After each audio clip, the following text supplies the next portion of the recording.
semifinals berth, which is right now semifinals match between the Newbie and the Wings Gaming. China versus China. Ito na nga, ako nga pala, ito si Asuray, kung makapansin nyo, isa sa mga English casters natin. So, MineskiTV is gonna bring you a new, parang different way to cast games. And medyo English tayo dito. So, just keep up with us. But here we are, Newbie, picking that Slardar and the Lifestealer. Ito yung mga classic na combos natin from the previous matches. The Infest Bomb with Slardar as a vehicle for Lifestealer. And Rubik and Drow Ranger, Wings Gaming, they want to make one of their signatures there from the past patches, even before Boston Major, that they are using the Drow Ranger strategies. And now they're gonna use Rubik as one of the more staple supports for themselves. Yeah, and of course, aside from just looking at the draft, the banning phase, yesterday, Wings Gaming was the one who took out the Filipino team representing us in ESL 1 Execration. So, yun na lang talaga, guys. Sorry for that. But of course, Wings Gaming being one of the best teams. Oh, naman, definitely. They are the TI6 champions anyways. I think na natapos yung laban nila nung second game, 20-1 ang kill nila against Execration. It was a huge stomp. Although Execration was able to put up a nice fight during the game 1. Medyo pumalag sila game 1. Wings Gaming, they shown how a champion wins games. So ito, Newbie versus Wings Gaming.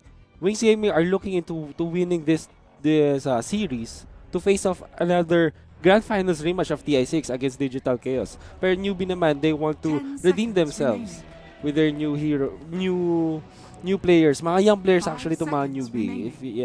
Makakwento ko lang si Asuray, ito si U9 and si S-Triple-C. At bukod doon, meron silang dalawang 9K MMR players from China. You have Kaka, support player na 9,000 MMR. And then you also have S-Triple-C. Isa yata yung unang naka 9K sa China eh. So, Newbie with Wings Gaming, they have the talent. Pero Newbie rin, they have the talent pool. Kung mechanical skill lang pag-uusapan, Newbie, meron sila nun. Yeah, so it's all about the teamwork talaga to see who will come on top in this best of 3. So, checking out the bans, on the second rotation, we do have the Faces Void, the Ruben Weaver, and then for the side of Wings Gaming, Silencer as well as Witch Doctor. And Witch Doctor is one of the heroes that could go against Drow Ranger just because of how Cask works. And kasi Wings Gaming, medyo lagi silang team fight. Lagi silang as early as possible, makikipag-team fight sila. Yun yung tinatawag na Wings Gaming signature. And Witch Doctor is one of the better supports to deal with that because of sustain and yung paralyzing cast which bounces yung multiple stun niya. That's true. And now, Mirana being picked as well, so the MLS, and of course, the scouting as well as that pick-off arrow is available now for Wings Gaming. And not only that, yung combo, yung synergy between Mirana and Rubik, because of telekinesis to set up for that arrow. And yung Drow Ranger and Mirana, isa rin yung sa mga classic combo rin ng Wings Gaming. Oh, Shadow Demon was banned. I was actually gonna ask who's better in that combo, Rubik or Shadow Demon, but then naban pala siya. Yeah. Well, actually, I would have favored the Shadow Demon for that just because of yung Soul Catcher din na tool ni Shadow Demon. But I think Rubik is the 5 seconds mas gusto kasi ng Wings Gaming yung Rubik. Kasi, bukod sa magandang setup niya, nakakapagano siya steal ng skill, ng ultimates. And Wings Gaming, kasi magaling ice on support or innocent. Isa sila sa mga pinakamagaling din na mechanically skilled na support players. Kahit throughout the whole scene. So, having yung Rubik, which is a hero with a high skill cap, para sa mga players na to, doon siya doon siya mag-flourish. And of course, I have seen like before yung I guess when kasama pa si Tide Hunter sa meta, actually having that ultimate being stole by Rubik, and then on one point nagkaroon yung Rubik ng Ravage. Yeah, that's actually pretty fatal counter re-engage tool and an Oracle. Yeah, so this is another sobrang throwback nito actually before TI6 pa. Ito yung mga signature heroes ng Wings Gaming mula sa Manila Major sa Wings, dun sa period na yun. And, ano daw? Tagalog daw tayo, sige. Okay, sige. Pasensya Pero na ito guys. na nga.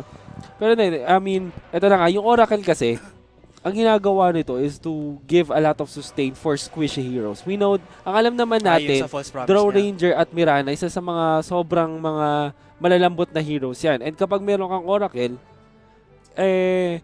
you will prolong the life of Draw Ranger and Mirana, especially against Lifestealer and Slardar. Alam naman natin, Slardar and Lifestealer, gusto nila pumatay ng sobrang bilis. Ito yung mga physical burst kind of na heroes. And having that Oracle is nifty for Wings Gaming because napakarami ng ways to deal with that Lifestealer. So medyo nalata ako na rin. Newbie are making a melee-centric na team comp dito. Three melee heroes already. Tapos sa Wings Gaming already 4. Although, yung 4 na yan, it kind of feels a little bit dangerous to have because kahit nasabi mo ang meron false promise yung Oracle, all of them are very, very squishy. Madali silang pag na-pick off sila, insta -1. So the idea here for Newbie, ayan, another burst type of hero, Templar Assassin. So ang idea kasi ng Newbie dito, they want to initiate with Slardar Lifestealer. Kahit na melee sila, ang gagawin nila, they will blink into the backlines. And ngayon, ito na, sobrang clear na ng idea ng Newbie na nakikita natin. Lifestealer Templar Assassin with a Slardar na combo. Ang gusto talaga nito is one-hit delete. Mga ganong klase ng lineup na under 1 second, they want to burst down the heroes of Wings Gaming. Pasabi pala sa atin si Butters kanina na magiging mid-lane Visage. Tama ba? Hindi naman. Kahit support siya. Pero Visage pick sa sunod. Okay. Possible yan kasi iisa rin yung mga tawag dito, physical damage na kind of support naman ang Visage. So, posible siya din na maging support for Newbie. Newbies turn to ban. Tama yan. So, tingnan natin. I think Wings Gaming, they're looking for a kind of a tanky hero, kind of a tanky playmaker for Faith Beyond on that offlane. Kasi wala pa sila nun eh. Wala pa sila ng way to start down the fight. They have ways to disengage. They have Oracle, they have Rubik. Pero wala pa sila nung pinaka-primary na initiator talaga. So I think who could be a good initiator here? Looking at the bans din na nangyari. Lalo na si Underlord, wala na. I think they're gonna pick an axe for Fate Beyond or is either kaso ban din yung Sand King eh. So, it's either a centaur or an axe, pero I'm looking for more of an axe. And Newbie looking for their last support is Winter Wyvern. Is not bad. ES maybe? Yeah, Earthshaker could be. Yeah, Faith Beyond uses also that. So, we're looking at an axe. Or kasi, I mean, you already have a lot of, long-range champions. Dragon Knight. DK.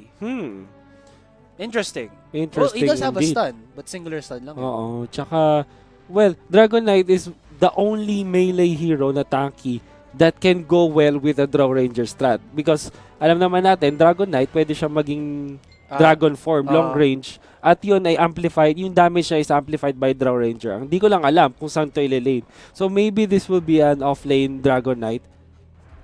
Or, hindi, actually pwede din offlane na Mirana eh, di ba? Tapos, mid Dragon Knight.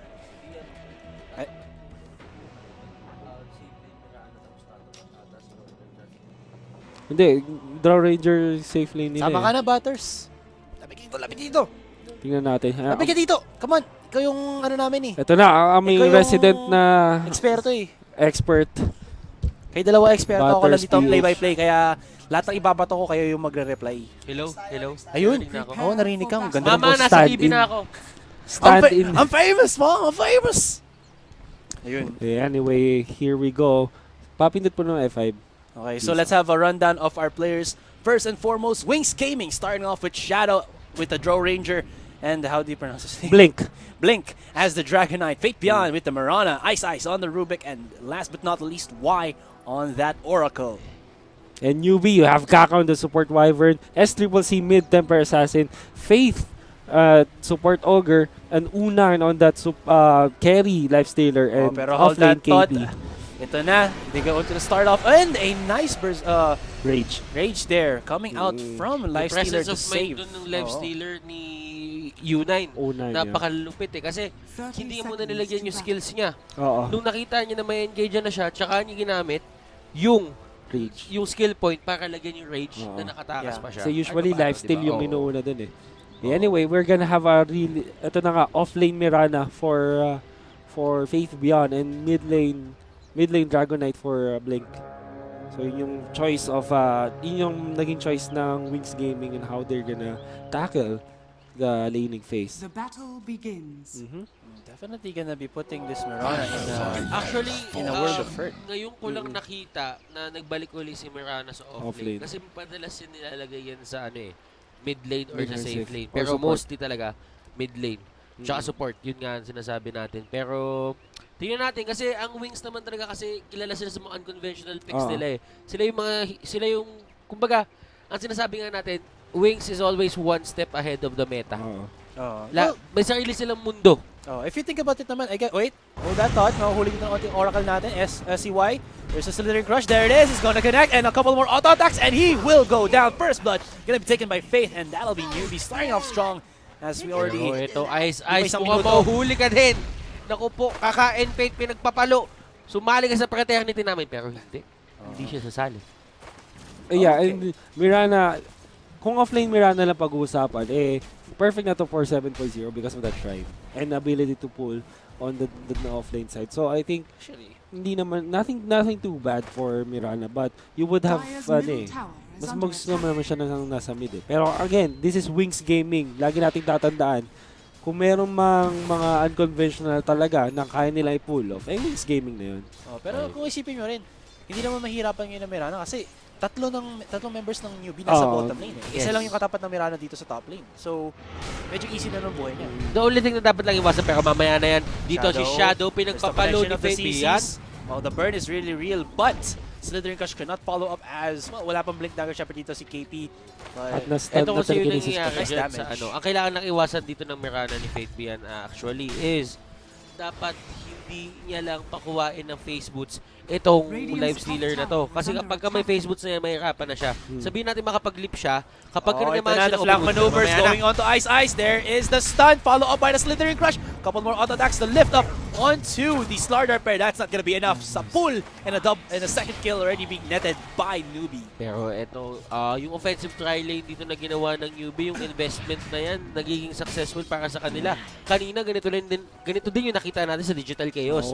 So, kailangan talaga, yung tipong ganito yan Pagka nag-offensive tri-lane ka, pero mamaya na yan, Azurai, take it away, pare. Slithering Crush again, sumasapol talaga ito Slardar. Sobrang on point, the body block as well, one more auto attack.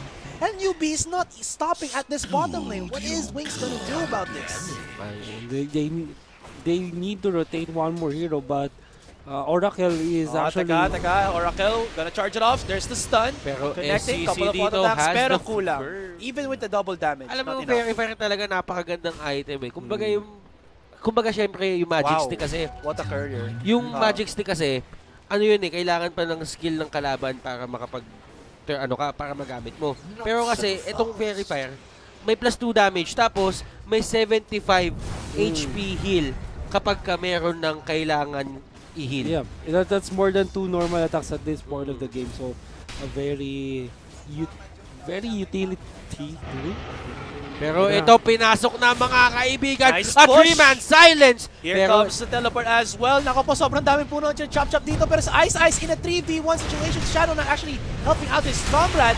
And he will get taken down. But now, little bit out of position ng members of Newbie. Masama ang position dito ng Newbie. Tumatakbo. He's trying to run away. The Wyvern is out of position. He goes down. But that's the 1-for-1. And even though nag-under tower dive dito ang Newbie, the 1-for-1 trade. Yeah, that's... ang ayaw ko lang dun for Wings is, okay, nakakuha na kayo ng kill, nakabawi na kayo kahit paano. Pero ang problema kasi dun, behind na nga yung bottom lane nyo dahil sa kills na nabigay, mabibehind pa yung Mirana dun sa lane niya at iwan yung life stealer dun. So, most likely talagang mahirapan sila dito kahit yung life stealer hindi na nila ko-control. And all of the pieces are falling into the hands of Newbie as we are just, still in the early stages of the game. Alam mo yung mga sinasabi talaga natin lagi, pagka Chinese Dota, one mistake, gagawin nila yan into parang domino effect yan Magkamali ka ng isa, magpo-force sila ng pagkakamali pa sa yung isa hanggang sa magkamali ka na, iwan ka na at masaktan ka. Magaling mag-punish. Ayun nangyayari dyan. Magaling mag-punish ng mistakes ang mga Chinese teams.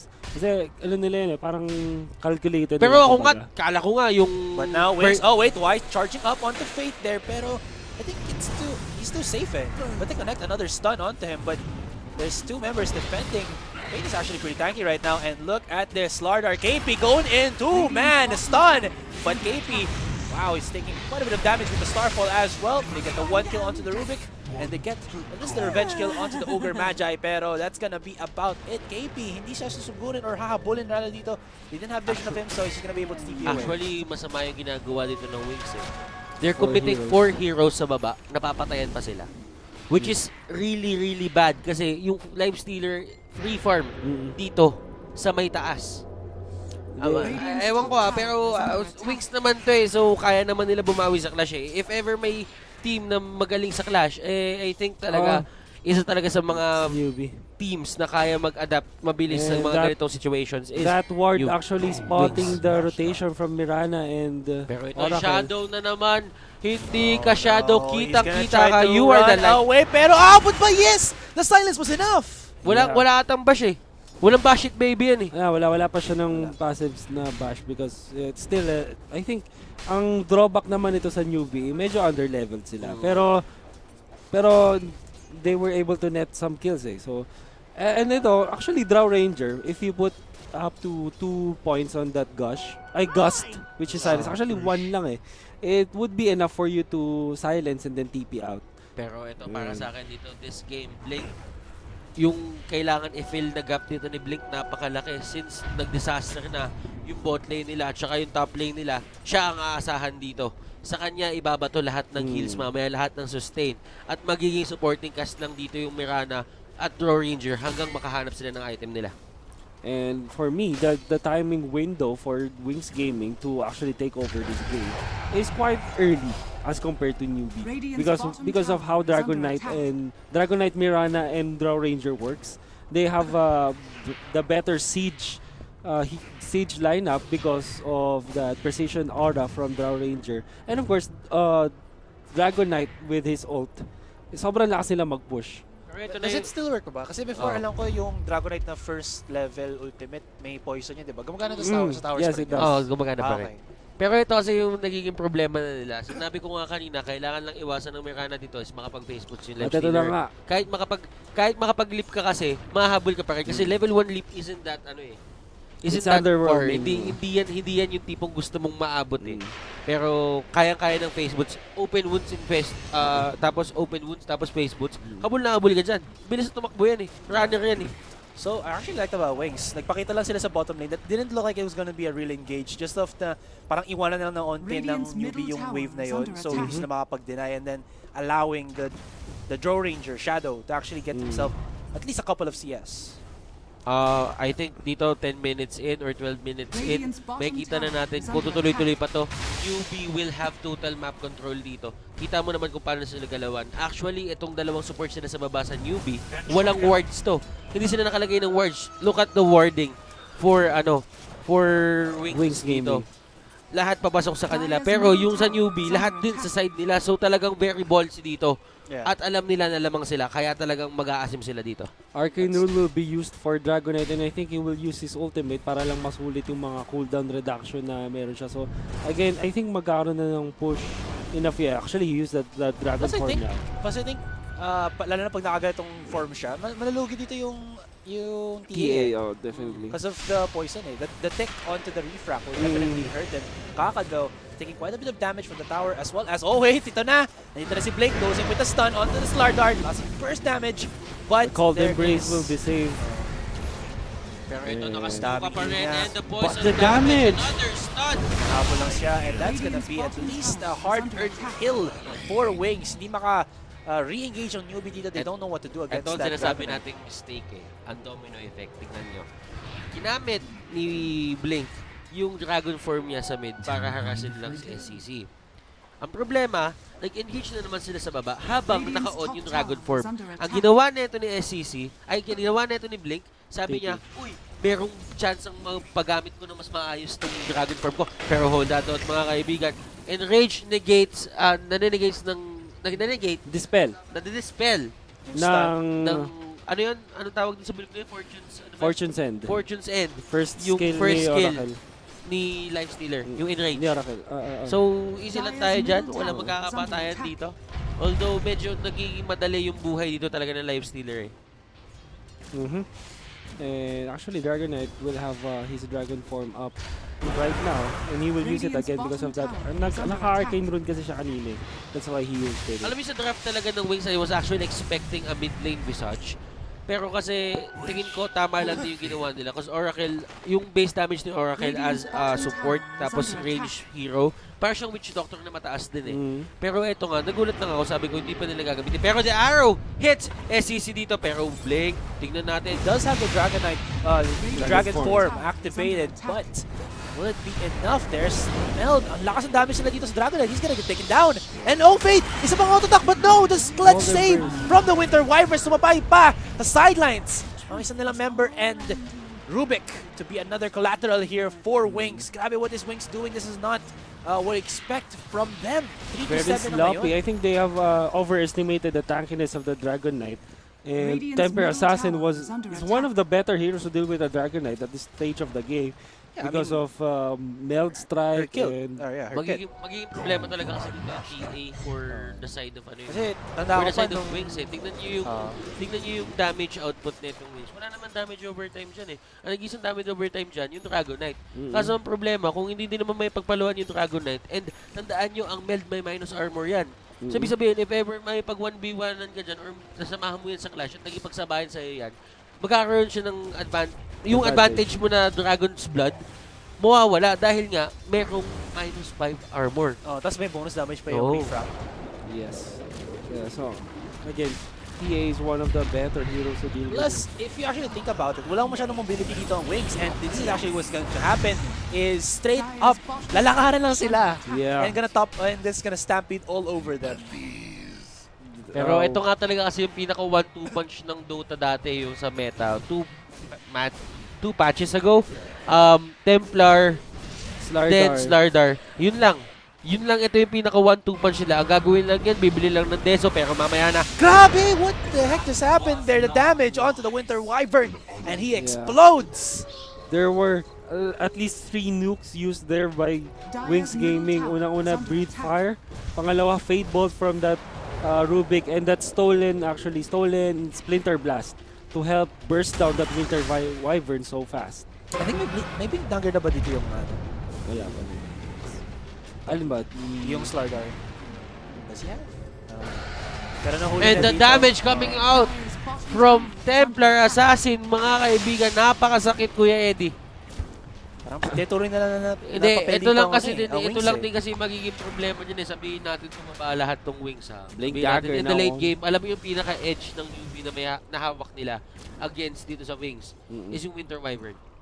Knowing na lahat yan range form, ibig sabihin kapag ginamit niya yung Winter's Curse, kung sino man tamaan dyan, kung papalo yung draw, papalo yung Mirana, napakasakit na yan. Pero grabe talaga. Ba't mo pina-escape?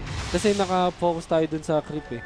May nakaklik sa... Actually, Blink Dagger online on Slardar and Blink Dagger also on the TA. So, the power spike is real for the side of Newbie. Sobrang lakas nila ng ngayon. Sobrang lakas nila at this point of the game. And I don't think that Wings Gaming has enough tools to deal with it. Kasi sobrang daming burst damage. So, ang ginagawa ng sagot dito ng Wings Gaming is gonna be that smoke of the sod to be able to look for that single pick that might actually tilt a little bit this game into their favor, but they're just gonna get a tower. That's gonna be good for them.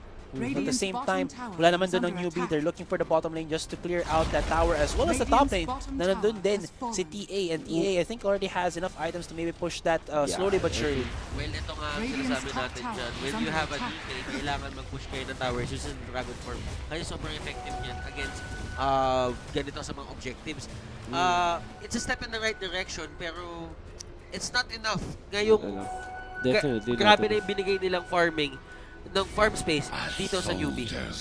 And actually, yung Slardar nga, hindi na nag-farm ng creeps eh.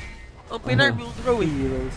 Yeah. Pulutan yung throw dito eh. And if you think na okay mag-farm ng creeps lang, kung fina-farm ng heroes mo, medyo ano na yun, So, delegates na. And Yeah, look at this especially already. Red Look at the damage on that bot tier 2. It's already almost down to 50%. Yeah. Ito nakakatakot here's dyan. a tier 1 tower. Actually, nakakatakot dyan. Ang dapat gumagawa ng ganyang kalaking damage is yung Wings Gaming. Oh. But looking at the draft dito ng Newbie, may damage sila pero hindi mo i-expect na ganyan sila makabilis mag-chip ng tower kasi ang amplify naman di naman gumagana sa tower yan eh. Yeah. Yeah. Pero if you think about it, they have so much mobility already that they can just chip at these towers slowly but surely. And Wings cannot actually do anything because they don't have that that power with them. Pero tingnan mo dito, the Rage actually just countering every single thing. And this could be the re-engage that Newbie are gonna be looking for, or maybe just go for that bot tier 2. I don't know what's safer right there for them. KP gonna be caught a little bit out of position, tries to run away, and look at this Newbie with a calculated retreat here. Ayaw nila makipaglaban sa Wings Gaming, and they will just say no. They already got the tower. Wag na kayo magmasim pa. Alam mo, running joke sa ano yan eh, sa Dota community yan eh. Ano? Kapag sinasabi mo, ako nga dumadadya ko ng stun ng DK. Kasi instantaneous Sobrang yun eh. bilis almost. Sobrang bilis. Ginawa ni Unay yun. Kita nyo na. Kita nyo na kung paano dinudge. Wag na One of the fastest Arrow? projectiles were the dodge niya, di ba? Pero kasi ano yun, sa Dragon Forbid, yung sinasabi naman na nadadodge yung stun ng DK na instantaneous kapag Melee. melee. Yun naman yun. Pero na-dodge naman eh. Dodge pa rin. That's still so fast. That's still hard to dodge. Or parang nararamdaman mo lang. Actually, I think pag mga veteran players, kahit sabihin mo wala silang reflexes for that, they can actually just see it coming. Kumbaga parang prediction na rin as part of their experience. Alam nila. Na kasi talaga ang gagawin naman doon, as a life stealer, you're a top priority pick off kung makukuha ka man. Pero kasi, kumbaga sabi niya, ay, stun ako nito. Di shake. Winter Wyvern. Okay, easy out. Easy out, yeah. He spotted because of that ward from the Radiant Tower. And I think this is... Radiant Jungle pala. And I think this is like a very bad Middle tower precedence that you can see what Wings are doing. They're actually playing around the vision that they only have against Newbie. And Newbie is actually reading like a book. Nakita mo na sa baba na halata nila na pababa na sa Winter Wyvern. They just exits out with the TV. And now, Newbie have a whole lot of foot or control over the grounds around this Roshan, and Wings Gaming are nowhere to be found. Nasaan na sila? There was this one. Less than 15 seconds. I've timed that to take sobrang bilis na matay ni Roshan for... binibilangan sa ano. You have the amplify. 2, 3. You have the amplify. You have the TA meld. You have the damage from the life stealer. You have everything. The bloodlust. Pagka hindi pa mabilis yun, ewan ko kung anong mabilis. Mas mabilis pa sa paglimot sa'yo ng X mo. Wings! Oh! Mga kaibigan! Grabe, medyo natawa para sa kanya. Hindi nila nakita, buti na lang. Wala silang word on the high ground, pero grabe, medyo nakakatakot yan. He was gonna look into the 4 members of Newbies. He almost died. He cheated that time. So, pero nonetheless, Wings Gaming, Newbie were able to... Actually, they won't be. Yeah. Pero sabi ko sana, they were able to save their word eh. Check out yung gamit netong Temper Assassin, Dagger, Beso. Radiant's Dagger top na. tower is under attack. Radiant's top tower has fallen. Ang Beso naman kasi kaya ko yun ng 10 minutes if you have the stacks. Pero ngayon kasi, nag-iba na yung stack. Dire's middle tower is Nag-iba na under yung attack. stacking mechanic eh. Dati 10 minutes, kahit nga 9 minutes, basta may first blood ka kakayanin. But still, you can see about 600 to 700 GPM on the TA with a 10k net worth as early as the 17th minute. So, very, very bad news for Wings Gaming. As they have the draw, strat. They should be pushing, but they have been pushed. Ice going to be in the back. Look at this. S-Triple-C just shredding through the Rubik. And now they're going to follow up onto DK, the false promise, just to keep him alive for a couple of seconds. But there you go, 2-man slithering crush from the backlines coming in from the Slardar. Tatlo na patay ito ngayon ng Newbie. And they are just battering on to the members of Wings. Takbo ka na, MLS. No, it's not going to survive. The leap. Oh no, slithering crush. Ayan na siya. Come on the next. And the rampage. What a rampage. That's gonna be it, but sit. And I think if they still survive this, wala, grabe, adding insult to injury, and he goes down, pops the Aegis of Immortal. Doesn't even matter anymore, grabe. Doesn't even matter. Behind enemy lines, goes in by Newbie. Nalagpasan na, 2 tore, wala silang pake. And Sinicirclean pa ng I'm just I'm just in awe of how Newbie was able to dissect the lineup of Wings Gaming there. DK on the front line, hindi na lang nila pinansin. They went on to flank the back lines of Wings Gaming. Pero dito, Wings Gaming gusto Sabi. na rampage yung That kami. was Hindi pwede just- yan. Sa amin, hindi, sa kanila pala tanis. This is what happens when you have an engaged team against a non-disengaged comp. Sobrang dali nilang pumasok na hindi, na parang nadadazzle na lang yung ano. Yeah, yung wings, it happened so fast. Kiting ang gusto ng Wings dito eh. Extended flashes, gusto nila kiting. Ano ba yun? Ayun, gusto nila talaga kiting. Mali kasi yung ano, yung parang... Okay. Ayan, narinig kita na mas maayos. Ayun, Ganda ng boss mo. gusto kasi nila talaga kiting eh. Oo. Kiting talaga yung ginagawa dito eh. Pero kasi kapag ganitong mga katitindi ng lamang, eh dali-dali nyo pasukin, hard engage. Si Jumbo Bulado nga, hindi mapatay na mabilis eh. Anyway, commercial lang, shoutout nga pala doon sa tropa ko si Lester Yakat sa mga, dati, alam mo yan, tropa ko yan, Ragnarok ko yan dati. Nagbo-bossan kami lagi. So, shoutout sa'yo pare. Yan sa mga Shoutouts pa rin tayo, shoutouts din tayo dyan sa mga co-casters ko na wala dito na hindi Dota main ng kanila. Or di sila nag-Dota casting. Sila Rico Amplifier, Rico Shinbu. PH. Yan, lahat Shoutout yan. sa inyo. Bawi kami, guys. Hindi, shoutout sa inyo. Lumipat na sa amin si Azuray. Hindi, ano Joke lang. lang. Na-miss ko lang mag-cast kasi kailangan ko rin mag-practice eh. Yeah. Dahan-dahan. Ulit. I have to get the Radiant's gist of Yeah. casting back. Parang ilang buwan na ako hindi Para walang, nakapag-cast. parang di ka mag-atrophy, di ba? Oo. Anyway, Newbie in a commanding lead here. Dire's structures are Buti nga si fortified. Azuray. Radiant's middle tower is under attack. Ang iba nagka-cast sa couch. Oo nga. Hindi, yung couch natin. Couch, ako nasa couch, kayo nasa floor. Sa carpet ako Nasa carpet nagka-cut. tayo nagka-couch. Carpet cast. Nagka-cast pare. Pero, let's get back into the game Yes. already. We're seeing that Sa carpet tayo Newbie, nagka-couch. alright, we're seeing that Newbie are taking out all the towers from out of the base of Wings here, systematically taking off, One cutting by off one. all of the resources that they can actually go up against. Kasi towers don't just give you vision. They're actually like, paano masabihin to, territories where you can Yes, actually safely definitely. move in. Yeah, move kasi around. because of how you can port into them. Oo. Di naman yung Mirana, ang kanta niya na lang ngayon, pinagmamasdan kita. Sa sobrang takot dito, ni Baby yan, nagamit niya yung Moonlight Shadow niya to actually try and escape. Pero hindi siya. Oy! Almost, but not quite. Anyway, yeah, I think Azurai was looking into the net worth and seeing that Mirana is actually above the safe lane Drow Ranger and actually Slardar on that off lane. Yeah, pero It's also ano above nakakata them. dito, the highest ones, or rather the highest one being the TA, is actually twice. Yes. I'm like T, you know, but Twice! My God, twice! twice Pero the ayun, net sinasabi worth natin, of the talagang- Mirana. Talagang So ganyan almost yan. twice the item. Talagang ganyan Definitely. yan. Kasi naka-rampage ka eh. Pag ikaw naka-rampage ka, mas pogi ka pa. Pakiramdam ko kasi SCC, nag-print screen na eh, pinost niya na sa Weibo niya. Kasi sa China, walang Wala silang Facebook. Weibo. Seryoso? Oh, yeah, silang Facebook. Weibo. Pero may Twitter sila. Dire's They, bottom tower is under not attack. all of them, pero sobrang rarely. QQ, may QQ din sila. Ang Yahoo nila doon, So, QQ. what professional teams do is they outsource from other regions to do their Facebook for them. So that's I why. did not know that.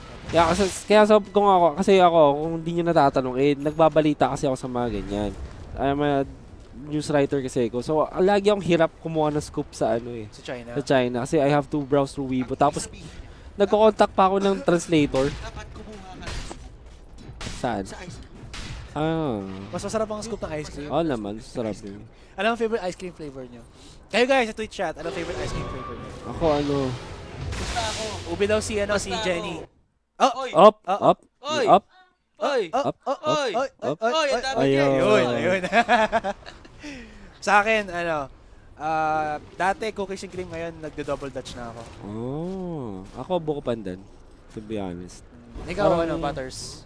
Butterscotch. Oh, butters. Butterscotch? Yaw? Wala naman. Kaya nga ang next class ko, ang pangalan ko na, Korea Booters. Korea Booters PH. Kinain Yun na pala, ako ng Koreano eh. yun pala yung basa doon. Nakala ko Korea Korea Butters. Korea Booters yun. Dapat BOO, hindi BU. Diba? Hindi, Anyway. paano ba i-spell yung Majin Buu? B-U-U. That's right. Oo nga. Booters. Blink Dagger now, Winter Wyvern. The rich is getting richer, the poor is getting poorer here. And the Pogi is getting handsomer. Ayun yung sinasabi natin doon. Pero Sige. ito, yung shrines nila dito lahat. No! TP options na dito sa labas. Yeah. Itong tito natin sa mga wings. At si Blink dito, ang totoong titos of China. Naku. Dire's Talagang top tower Bentitos is under pa lang to, attack. pero mukhang tito na to. Butterfly is now picked up for Temper Assassin. This is gonna be... Wala na. Alam nyo, itong Temper Assassin, one thing din na medyo bumabalik na siya sa meta. Because of his level 25 talent. Alright, bumabalik sila. Slithering Crush in, Amplify. Nako, wala ka ng takas dito, baby. And there you go. He's gonna be attacked by the Lifestealer. Gets taken down. And that's going to be a 4v1. Susunod pa si Ice, and grabe, pinutok lang siya ni S-Triple-C. And now just S-Triple-C with the Godlike. Kailangan, minsan sabi kanina, Templar Assassin level 25 talent, he can opt to choose plus 3 refraction instances. So, kung meron siya nung 6 dati, 9 na ngayon. Tapos yung isa, ano yung isa? Hindi ko alam actually. Parang plus damage.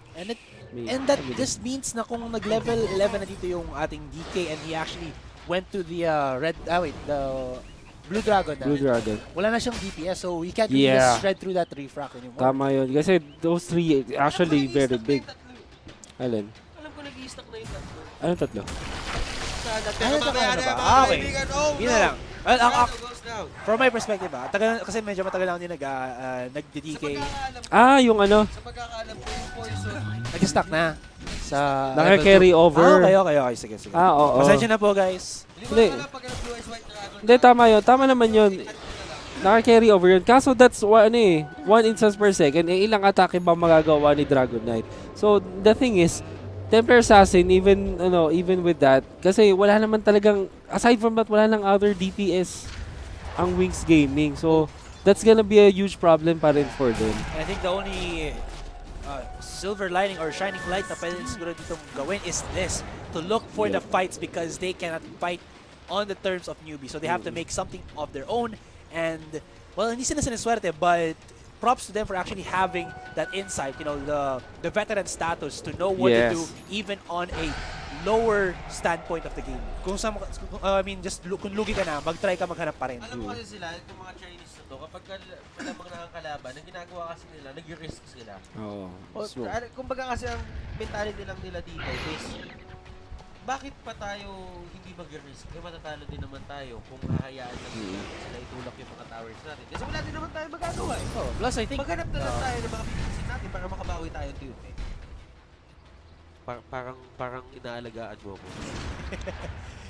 Baby. oh wow. Why actually going with the arrow from the Luna there? Nakita mo lang, basta in case may mag-blink in sa harapan niya, baka may ma-stun. No. Just a small things. I guess yun lang yung notice ko, but it looks cool. Yeah, it is. Kasi, alam mo itong mga to,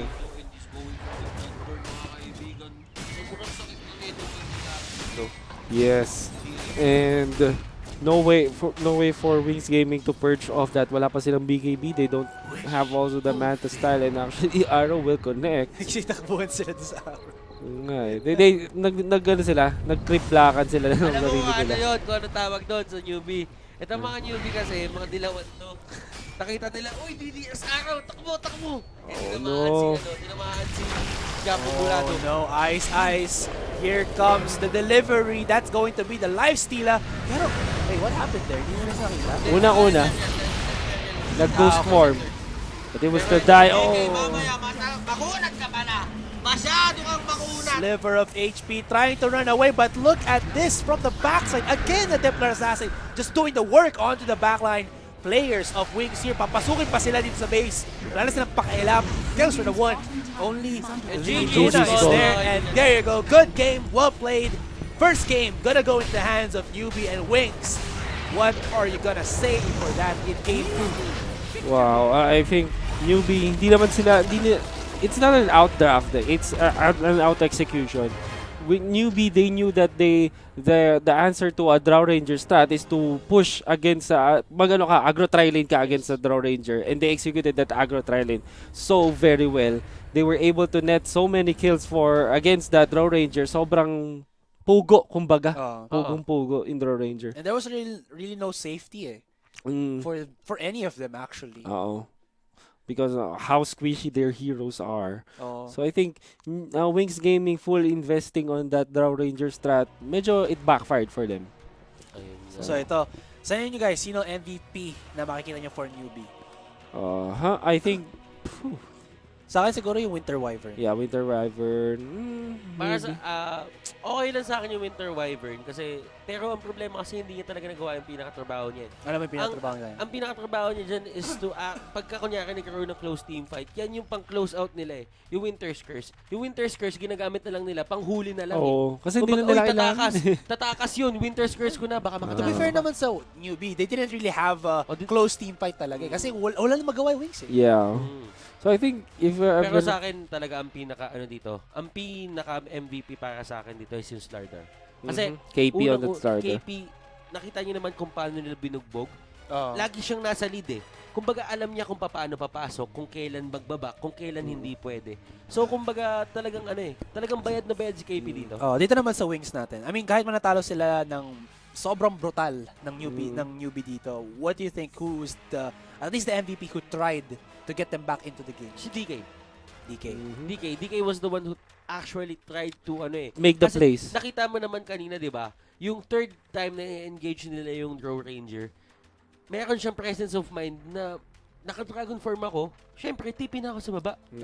Kahit pa paano nandun Kumbaga kasi sabihin na may nagsasabi diyan, baka may nagsasabi diyan, yung Templar kasi Rampage Pero hindi pwede kasi na mag-rampage ka na hindi ka sinusuportahan ng 5. Walang malakas sa 5. Pero syempre, MVP lang naman yun. If we're looking for just, kills, talagang bibigyan natin kay S-Triple-C. Look at that, 11-0-3. Not even a single death. Pero ito, tignan nyo pa kung ano nangyari 11 kills yung average niya dito. Yung kills niya dito 11, -2 pa. Ibig sabihin, 13 kills ang ginagawa. Lagi, neto ni SCC. Yeah. Napakalakas. But the game kasi, it was a very short game, so that's why I think kung mas mahaba pa ito, mas marami kills. But anyway, 0 kills on Shadow. Sobrang pugo talaga siya. Ito, Shadow dito, isa ito sa mga carries talaga na medyo aggressive Pero this game, 0-5-3, wala kang nagawa. Tignan mo yung kanyang Draw Ranger, hinihayanig na sa bugbog. At may kamukhang caster to. Sino? Wala, hindi ko na sabihin. Mamaya na. Anyway. Alright, ayan si Tito, Titos of China. Yan yung totoong Titos of China. Blake pala ang pangalan. Siya si Blake. Hindi kasi hindi natin mabasa. Ang translation yan, Titos of China. Titos of China. 22 ka pa lang, mukha ka ng Tito. Anyway, the Newbie securing that 1-0 is the one match away from that grand finals date against Digital